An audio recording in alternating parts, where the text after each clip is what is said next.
and Mike Tyson not being able to do what he used to do. Because that's what he's doing. Which the gamble is, like, there's not a chance in hell that Jake Paul would survive.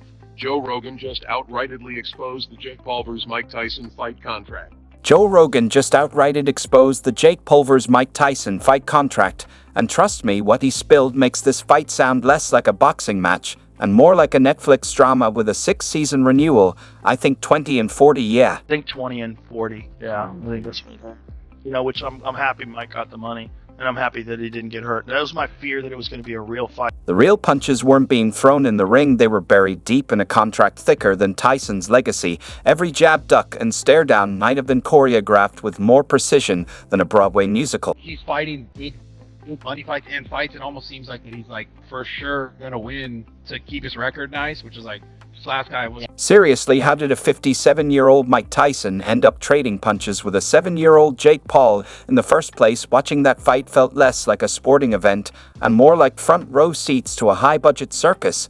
And now, thanks to Rogan's explosive revelations, it seems the whole thing was more a business deal than a boxing match. Contracts, performance clauses, and possibly scripted moves included. They're not of similar ability. Similar ability? Mike Tyson's one of the most gifted fighters ever created. Jake Paul, who knows how good he is? He fought one actual boxer and he lost that fight. We don't know. He is on one side, you've got Mike Tyson, boxing's most feared heavyweight, a living legend whose name alone commands respect. On the other, Jake Paul, social media's ultimate disruptor turned boxing's biggest wildcard.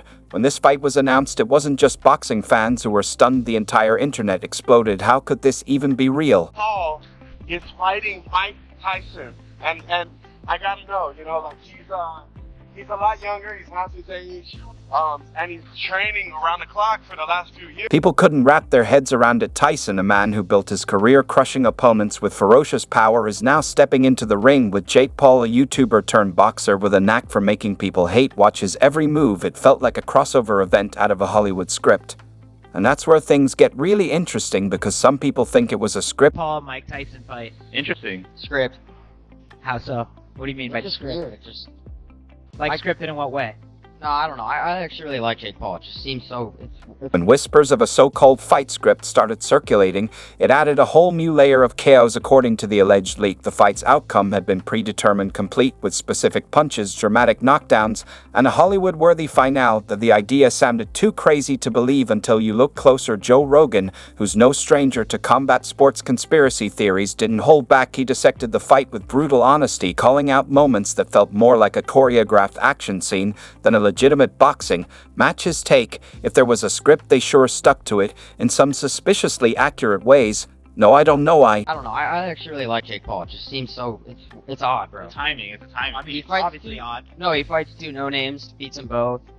Well, the whole Jake Paul thing is like, But this wasn't the first time celebrity boxing faced accusations of being more WWE than WBC. Jake Paul's fights have been magnets for controversy, with past opponents suggesting fight fixing and weird contract clauses. And Tyson, despite his legendary status, isn't new to business-savvy decisions. Either put those two together, and suddenly the fight being scripted doesn't sound so far-fetched. The alleged leak detailed things like Jake surviving an early onslaught, staging a dramatic comeback, and Tyson losing gracefully to set up a potential rematch conveniently. These moments lined up almost too perfectly with what actually happened. Rogan didn't outright call it a fix, but his pointed analysis left a lot of fans questioning what they just watched. This not necessarily. not necessarily Mike Tyson, but it was something like this. Like he'd actually get a fight with like Canelo and just get mobbed to be like, well, of course you lost to Canelo. Or get a massive payday. But now it seems like it's this. Oh, this one was real. Then there's the business angle. Think about it. Tyson and Paul are masters of creating viral moments. A fight this big wasn't just about bragging rights, it was about money, influence, and media dominance. Why settle for a one-time payday when a perfectly staged rivalry could guarantee a rematch? Or even a trilogy. Pairing him with Tyson wasn't just a fight, it was a calculated business move designed to dominate headlines and break pay-per-view records. Still, many hardcore boxing fans hated every second of it. To them, the whole thing felt like a circus, a freak show that mocked the sport they love. But even the loudest critics couldn't stop watching, because love him or hate him, Jake Paul knows how to stay relevant, and Tyson's name still carries weight like no other. Their combined star power created something bigger than boxing. It was sports entertainment on steroids. That always says play to your strengths. Yeah. But you know, you got to take that payday. I mean, what did he make out of that fight? He probably made $10 million.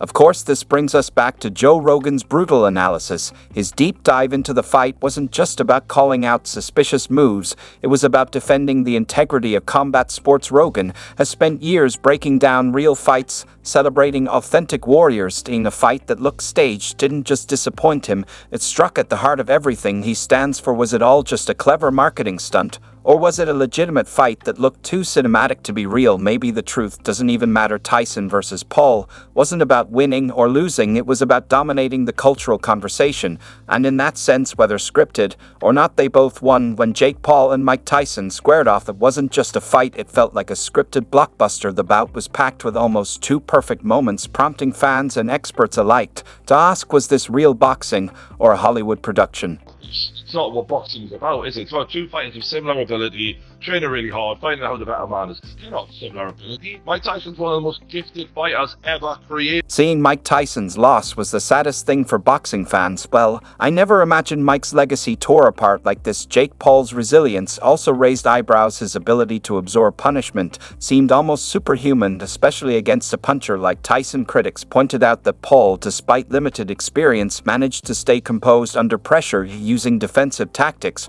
far beyond his known skill set. Joe Rogan himself found this suspicious, calling out moments where Paul's survival seemed unnaturally timed. The analyst broke down the fight in detail, highlighting Tyson's measured pacing. They noted how Tyson seemed to pull his punches at critical moments, giving Paul room to recover and retaliate. This behavior isn't typical of Tyson, whose historical fights often ended within the first few rounds. Rogan also questioned Paul's defensive moves, calling them strategically precise and almost And he can move feet around. So again, from round one, nothing surprised me so far. That's a good 1-2 combination. Timing appears slightly off.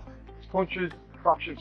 He claimed to have seen excerpts from what he described as an unprecedented contract between Jake Paul and Mike Tyson. If true, this document contained clauses that could reshape how fans view the fight entirely. So here's the bombshell that's got everyone buzzing. According to Joe Rogan, the fight contract for Tyson versus Paul was less combat sports and more Hollywood blockbuster. Yeah, you heard that right. Apparently, there were actual clauses in there dictating what could and could not happen. One of the juiciest bits, Tyson supposedly had a no knockout after the 5th round rule. Wait, what? A man who made his career by sending opponent to the mat faster than you can say Iron Mike was now contractually obligated to pull punches. You said that If Mike Tyson, I think even if he loses, it's like it affects his legacy, but at the same time, No, not money's so good. It's like, Yeah, but Rogan wasn't alone in his suspicions. He pointed to a trend in the world of big money exhibition bouts. These contracts designed to maximize entertainment, not necessarily integrity, have been around for a while. I mean, who cares about boxing's purity